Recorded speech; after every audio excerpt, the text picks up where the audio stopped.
How's everybody doing? My name is Danny. You're watching the Midlife Mechanics channel. Today we're going to learn how to paint a motorcycle engine and do it professionally using Automotive Base clear. The first thing we need to do is get this gunky engine cleaned up. What I do, I don't have a solvent tank or anything like that. I have this radiator drain bucket. I put the engine in it as best I can. I use this spray gun, which can be refilled, and you can repressurize it with compressed air. And it's full of lacquer thinner. I mean, you can clean this with carburetor cleaner. You can use mineral spirits. You could probably use gasoline. You just got to be careful. Stuff like gasoline and lacquer thinner are flammable. You might even want to wear a respirator, which I never do, but I should. So what I do is I go over it like this and I spray it, and I use this parts cleaner brush that you can pick up at any auto parts store, and I go through and clean this whole engine. You just keep going. It takes time, but you just keep going and you'll get it.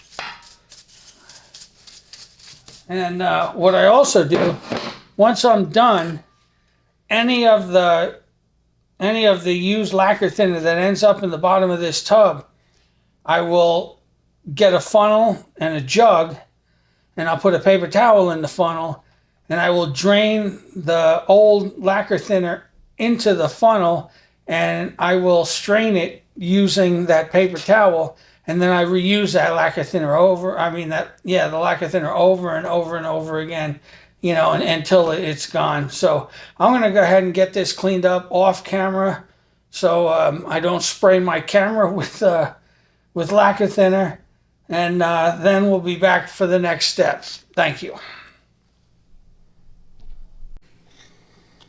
Okay, so we've got your engine. We've cleaned it with lacquer thinner or gasoline or whatever lunatic material you want to use. Be careful of the flammable stuff. You're not really supposed to use it, but it works for me. Okay, so you got that all clean. We've got the cylinder off because we're putting a big bore kit on this, and I'm going to do a video on removal and install on that. But for right now, we're going to focus on the painting. So we've got this all cleaned up. We've brushed it. We've looked all over. Everything looks really, really good. The next thing we need to do is we need to sand this material. It's got to be rough for that paint to really have something to bind to. So in order to do that, I'm going to use 180 sandpaper, and I'm just going to go around, and rough up the entire motor. If you see, a spot where it's got paint missing and you want to feather it out, you can feather it out. But you go around, we do the entire engine. It is a painstaking process. I'm not going to do it all on film. There are going to be some places that you can't get the sandpaper into. So we're going to take a gray Scotch-Brite pad, and I usually, if I'm doing something like this, I cut small pieces out of the pad so we can get into places better. So, you can't get your sandpaper down in here. So I'll use that Scotch-Brite pad to get in there and get that cleaned up better. And you just have to go over the entire engine like that.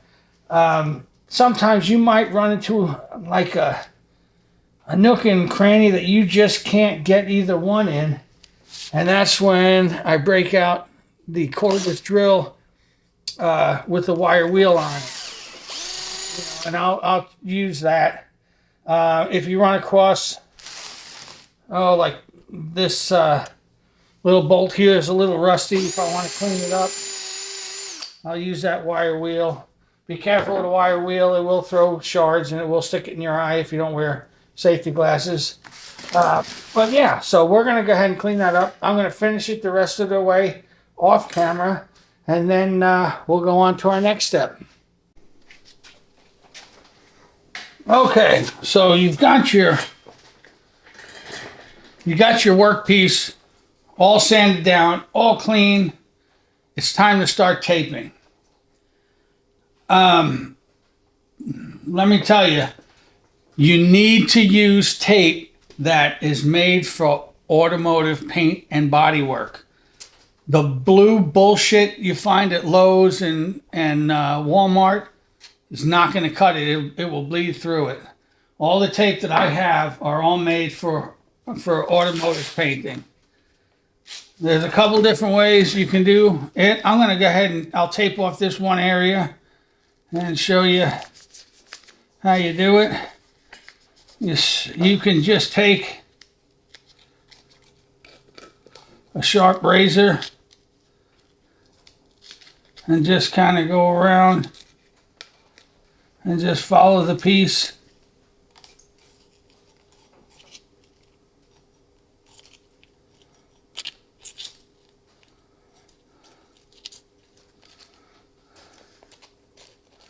Follow that piece around and tape it off like that.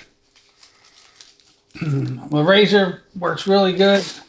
Another method you can use for taping like this, if you take a small ball peen hammer, sometimes you use the ball peen, sometimes you use the flat side. Ball peen.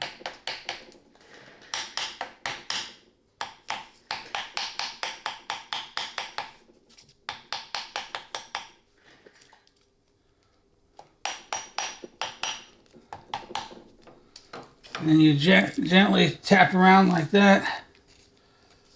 Boom. Pretty good results. So that's another little tip. We need to tape off like the ports, like this port right here.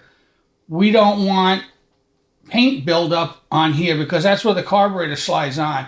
You get paint on here, you're just going to be sanding it off later. So let's go ahead and tape that off. This is an easy one. Yeah, until you try to do it on video. That's an easy one. Just go around it. Doesn't have to be pretty. Taping is probably the most time you'll spend on anything for something so temporary. So we're going to go around and tape off all the things we don't want painted. So like this little shift shaft, we don't want to paint that. So we'll go ahead and tape that off. These wires get taped off. Also,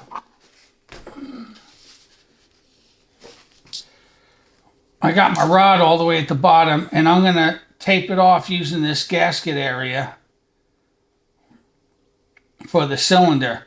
But if the cylinder was on here, you could still paint it. I would just tape around the cylinder, unless, of course, you want to paint the cylinder. It's completely up to you.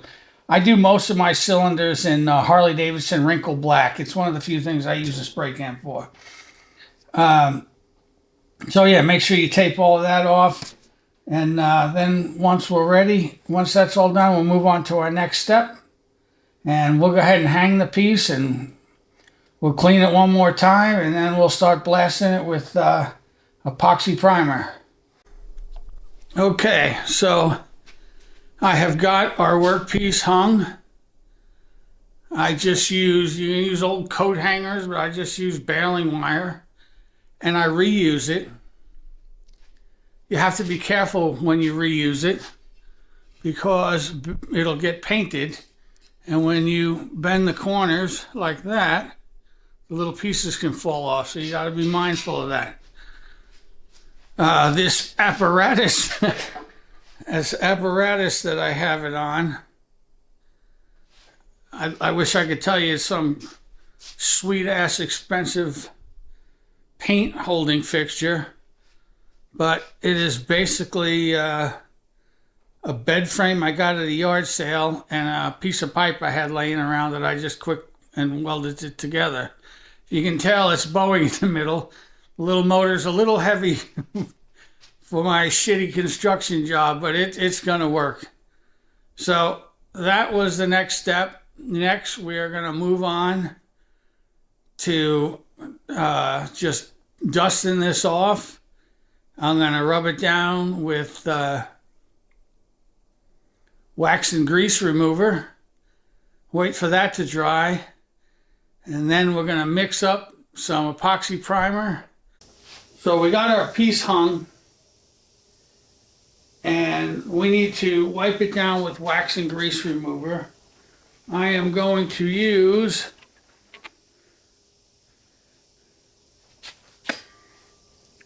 Speedokote SMR-809 wax and grease remover.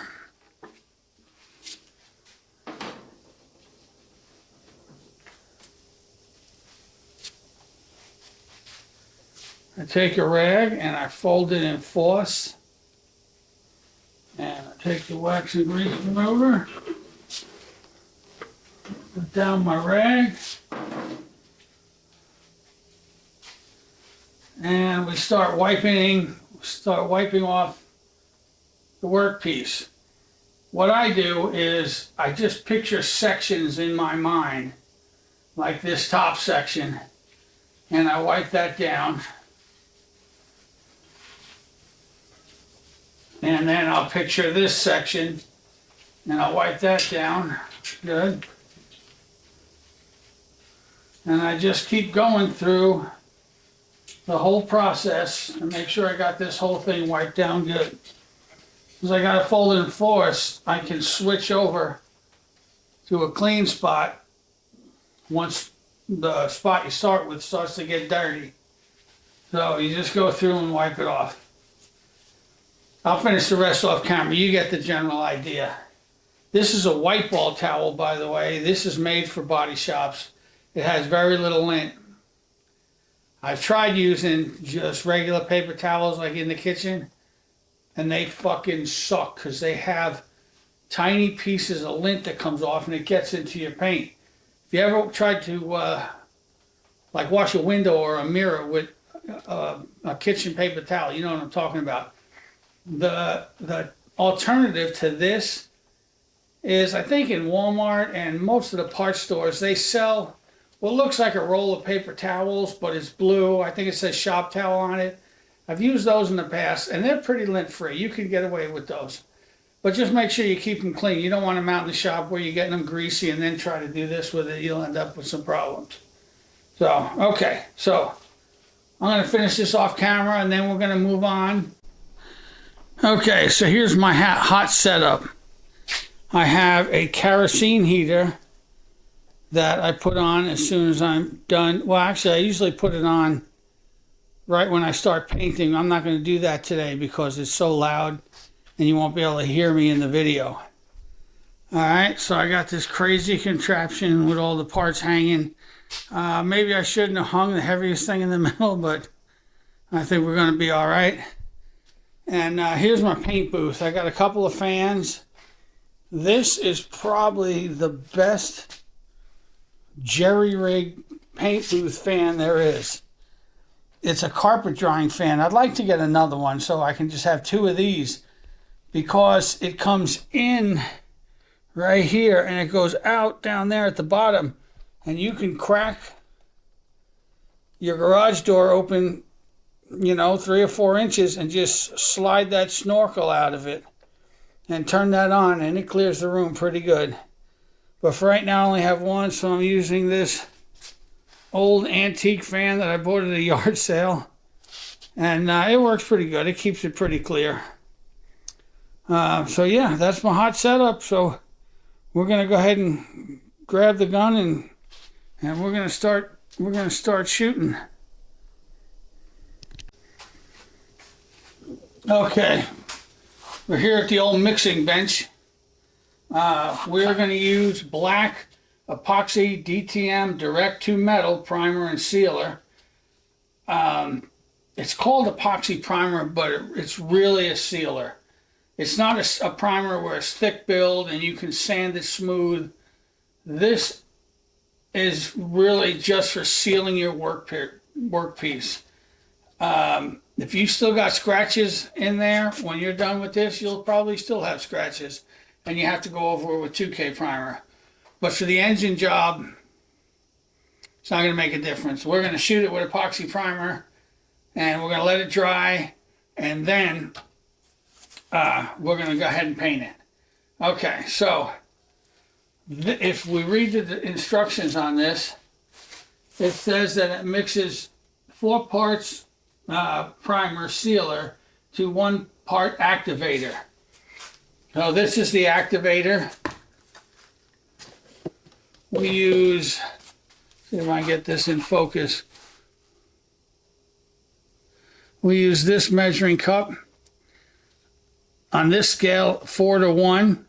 So if we fill this up to 5, we have to fill it in the 1 slot up to 5, and that gives us a perfect mix. I've already got it poured because it's messy to pour, and I don't want to look like a jackass on film. So let's go ahead and let's add our catalyst.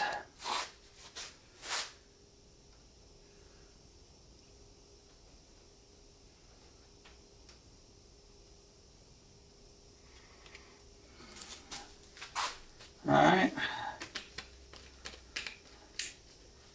We got our catalyst in there. A lot of epoxy primers, I'm going to warn you, they have to, once you pour it in here, they've got to set. So sometimes you got to leave this stuff in here up to, you know, some of them are half hour, some are an hour, just depends on the manufacturer.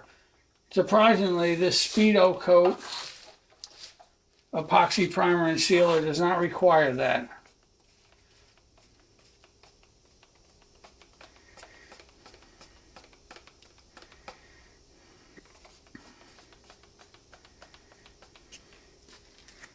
It's still pretty thick. I'm going to add a little more activator.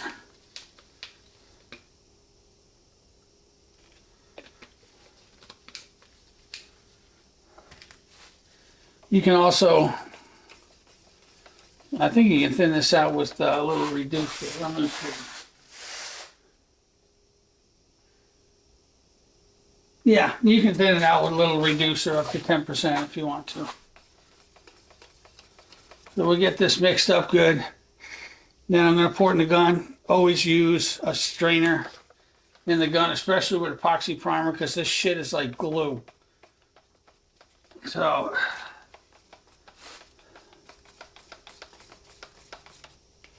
now that I got, see I'm using cardboard again. Yeah, you see that? Okay, so we're going to go ahead and pour that in there carefully.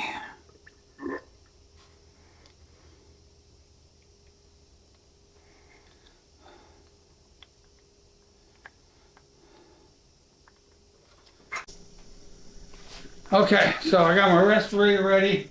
We're getting ready to spray this. I'm going to go ahead and turn on the fans. We're going to crank the door up a couple of feet, and we're going to get to spraying.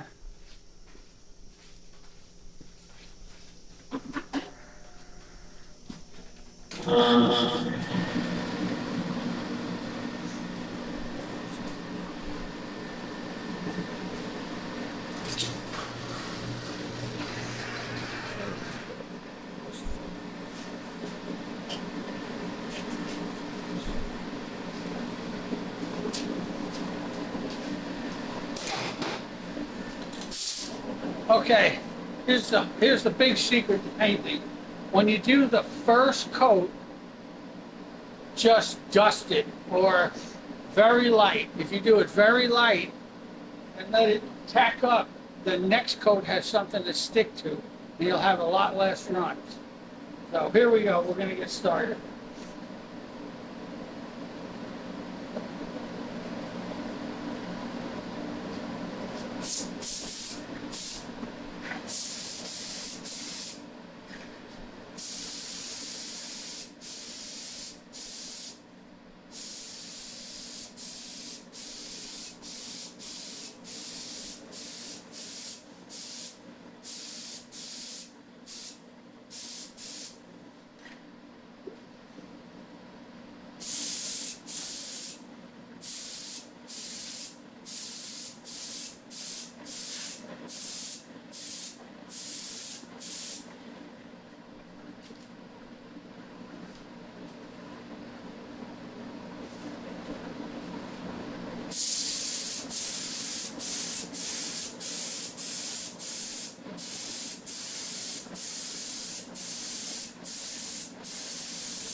Okay, so we got our tack coat on the engine. That's as much as you want to spray until you're ready for your second coat. I'm going to go ahead and I'm going to spray the other work pieces off camera as not to bore you to death, and then we'll be back. Okay, we're back mixing up some paint. Let's talk about base coat. Today I am using Speedokote Speedline Silver Metallic Base Coat. This is a factory mix. If you can find a color that comes in a gallon pre-mixed, it is so much cheaper than going to a paint supply store or your auto parts store that sells paint. It is so much cheaper to buy it this way, but you don't get all the colors. This is probably, I think this is about $140 for a gallon. This base coat mixes, if you read the back, 1 part base coat to one half a part urethane reducer. So this gallon, once you mix it and thin it and get it ready to spray, will make 1.5 gallons of sprayable paint. Now, the more expensive paints use more urethane reducer. So let's say this is a very expensive DuPont paint and it mixes 1-to-1. That means that gallon of paint would make, since you mix it 1-to-1, you have to mix this with another whole gallon of urethane reducer, would make 2 sprayable gallons. The really cheap paint has so little pigment in it and it's so thin that sometimes when you mix it, you have to mix in so little of this that I've seen some of them where, I mean, you don't even get 1.25 gallons of sprayable.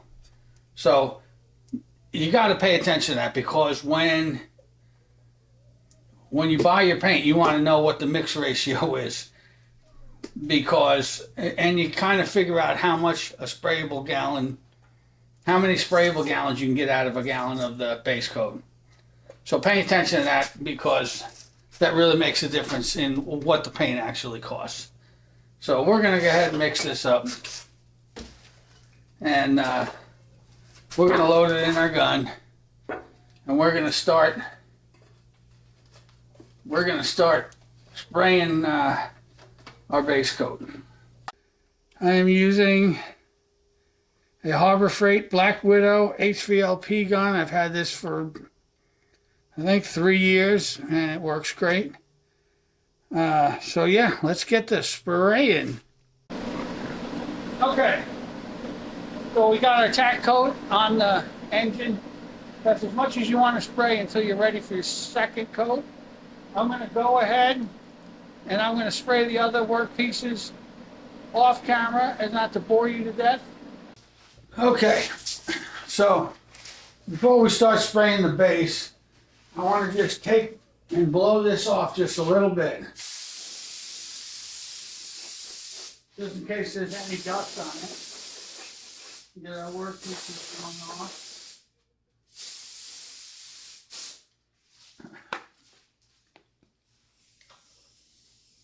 If I was doing something like a tank and fenders on a motorcycle, I'll probably use a tack rag, but not on something like this.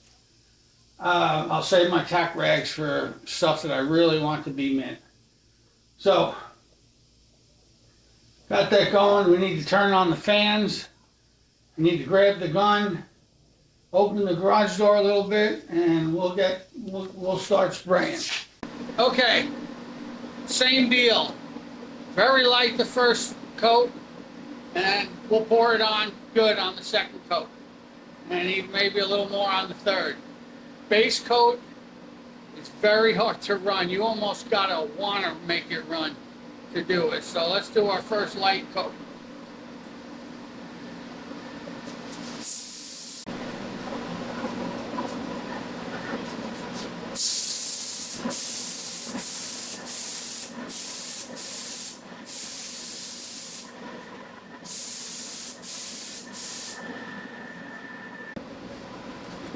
I've already got two coats on it, and I'm laying down my third and final. We're going to pour it on there and make sure we get it in all the nooks and crannies.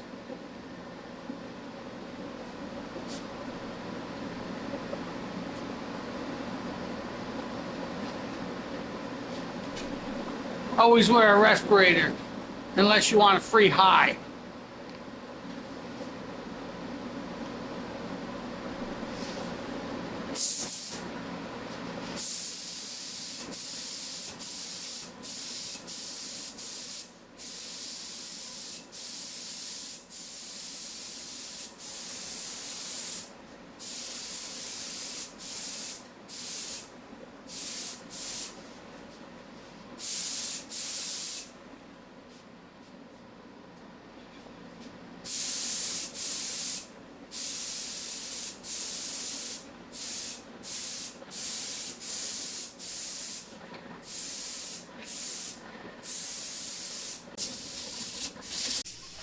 Okay, so once I got all my work pieces painted and got my base coat all laid down, I like to take a flashlight and just go over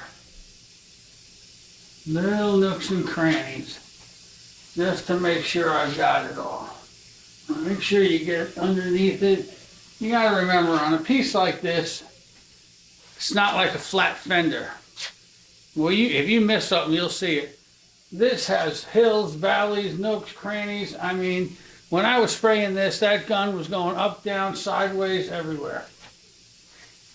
So we'll make sure we look it over real good, because if you miss it and you lay clear over this, it's a pain in the ass. The only way to fix that is to sand it, blow more color on it, and re-clear it. So I'd rather not have to do that. So I'm going to look it over real good, all the pieces. If everything looks good, we're going to move on to spraying that clear. Okay, we are moving on to clear coating our work pieces.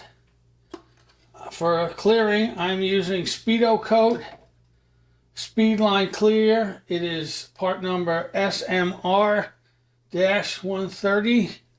Let me hold that up so you can see it.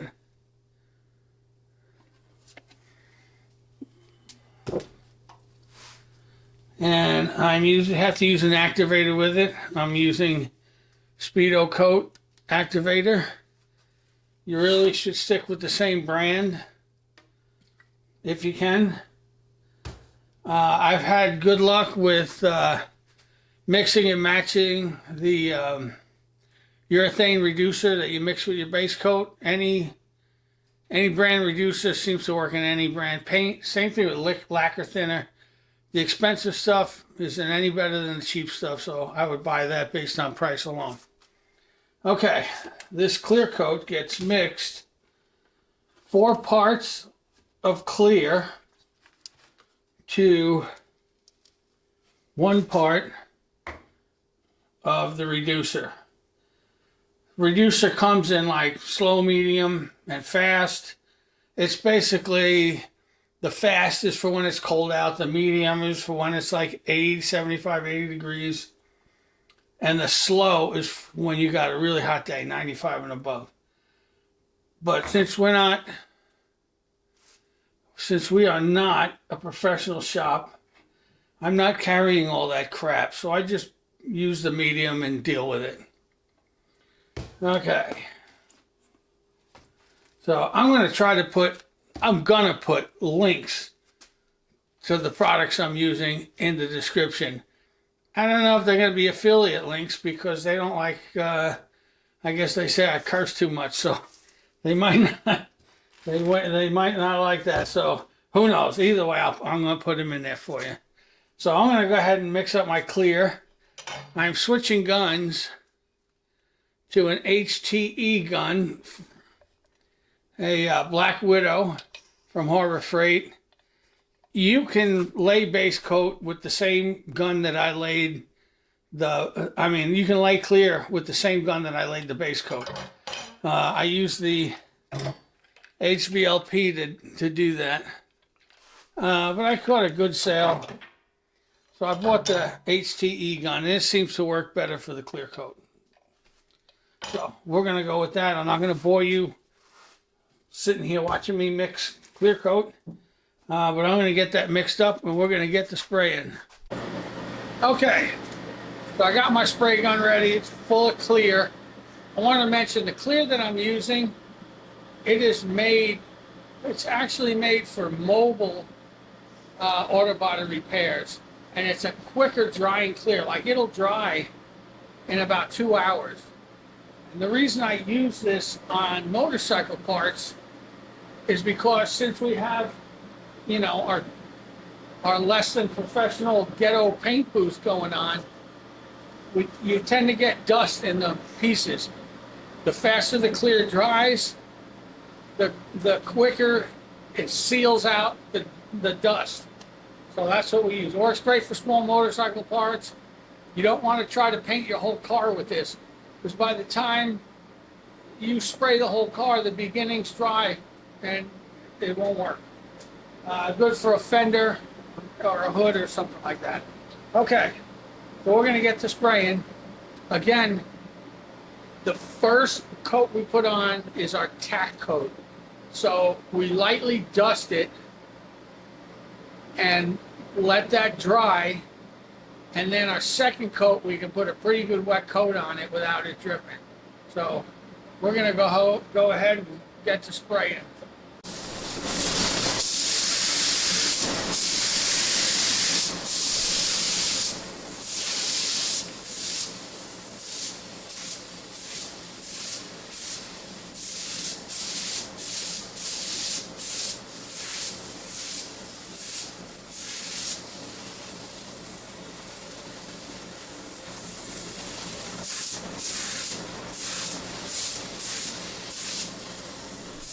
So we're getting ready to spray the second coat.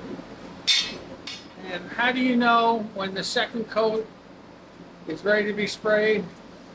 What you do is you go over to your workpiece, and where you have an area that you have taped off, you touch it with your finger.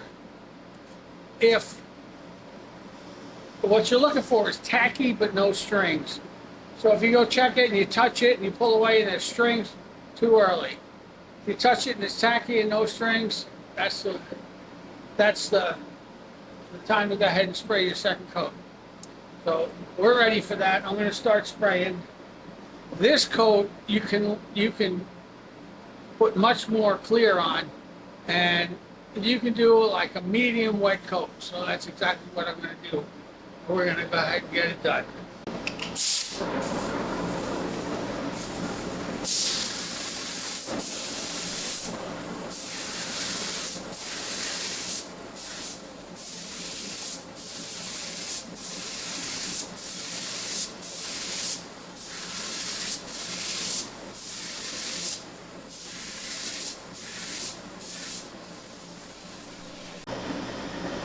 Okay, third and final coat of clear that I'm going to do. We're going to lay this on pretty wet. If you spray it on too dry, you get a ton of orange peel. If you spray it on really, really heavy, you're going to get a bunch of runs. So you need to kind of stay somewhere in the middle to where it's slick, but no runs. So that's what we're shooting for here. So I'm going to go ahead and start spraying the last coat of clear.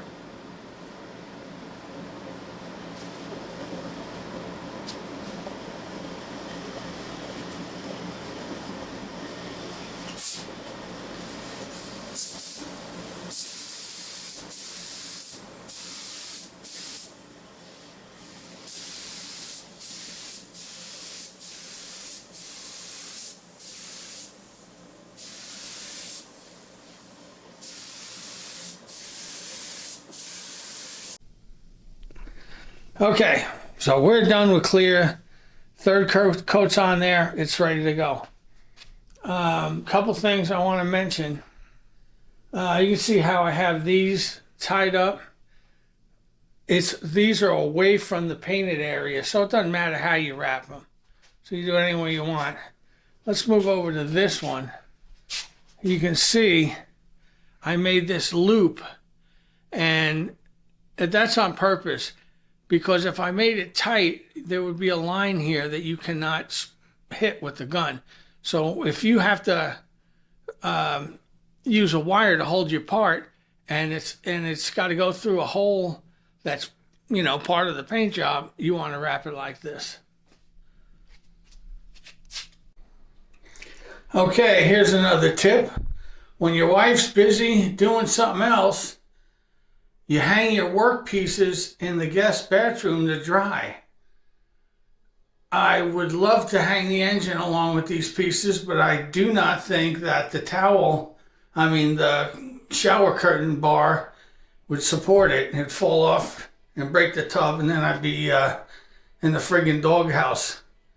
So yeah, let them dry inside. Just pick them up by the wire hanging, don't touch them, and wrap them around that pole. Okay, it's the next day. Our paint is all dry. I just took this down from hanging. It turned out very nice. Take a look at this. I hope it comes out as nice as it is in person, but it looks very, very nice.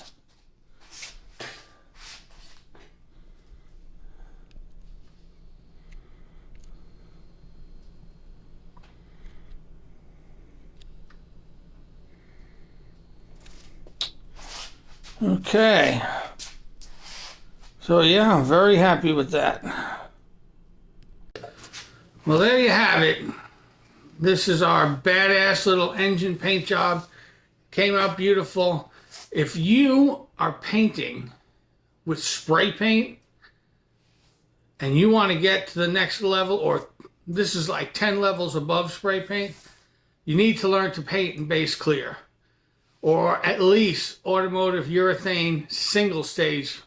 That works well for motors too. This is a little better than that. It takes some time. You know, you got to learn new skills. You got to buy some supplies. You got to buy a paint gun. You got to have a compressor.